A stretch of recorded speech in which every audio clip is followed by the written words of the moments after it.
I wanted to ask, and I know you've been in so many interviews and you probably got this a million times.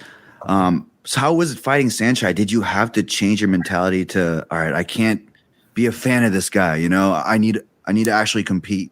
Like, how was that? And did you have to turn that switch on like mid-fight? You know, is it something like a late start type of situation?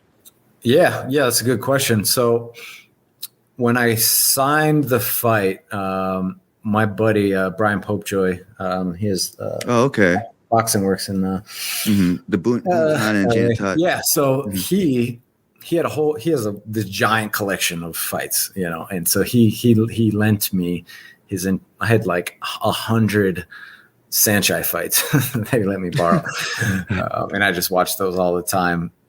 So a lot of that was seeing how other foreigners had fought him, and you see that mindset where they are a fan of his and they're just almost watching. It's like, I got a front row seat to Saenchai fighting. Everybody's fighting me. And you kind of see, you see that. Mm-hmm. And I'm like, all right, now I'm never going to fucking do that. So I don't care what happens. I refuse to ever be that guy. So that was a really big thing that was I was just drilling into my head. I'm like, I don't fucking care who this fucking guy is. I'm going to go after him. And I also knew too, it's like, if I have any chance of beating this guy, I have to go straight at him. Mm-hmm. I can never stop. I can't let him breathe. I can't let him move. I can't let him think.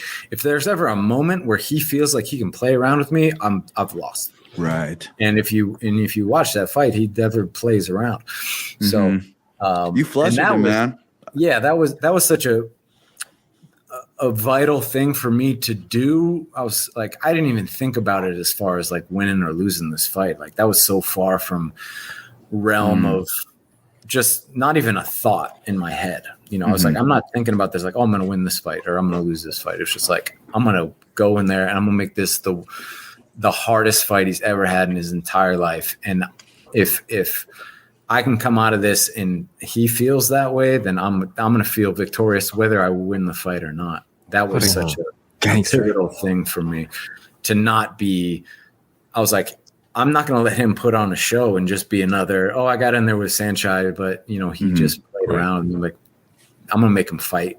And he even took a kick. He tried a cartwheel kick and you kicked it, right? I saw that. Yeah. So that was something that was something that we also worked on a lot. Actually, it was like throwing that lead side kick to his face when he tries to do the cartwheel kick. And I'm glad that I did it. Awesome. And it was just constantly putting in my head too. So much of this stuff was just seeing it in my mind while I was training every day and just feeling it every day and continually reminding myself of like, he's just a person. He's, you know, no matter how good he is, he's just another human being. And that was something that really got drilled into my head when I saw him fight in Thailand. I was actually in Thailand when we signed the fight, and he fought Sakadao, actually, who I also fought. And I saw and I was close to them. I was close up to the ring, and I saw the frustration in his face, and I saw the exhaustion, and I saw the hurt. I saw that he was he's just a human being. You know, he has doubts and fears and pain and everything, just like everything else, everybody else does. And as soon as that kind of switched, I was like, he's just a person. You know, he's just another person. I'm not going to put him up on this pedestal. Like, no matter how good he is, no matter how many people he's fought, he's never fought me. Doesn't matter. Sure. Doesn't. That's not no worshiping. There's no worshiping. And we'll no matter what after. Yeah. We'll do things after. And that was something that really, like, just that mindset, like when we had the weigh-ins and stuff, and I saw the double take in his eyes when I wasn't what he thought I was going to be. I'm like, this is not a fucking show. Staring at the soul assassin, bro. This is not a game. So that was such a big factor. And so much of that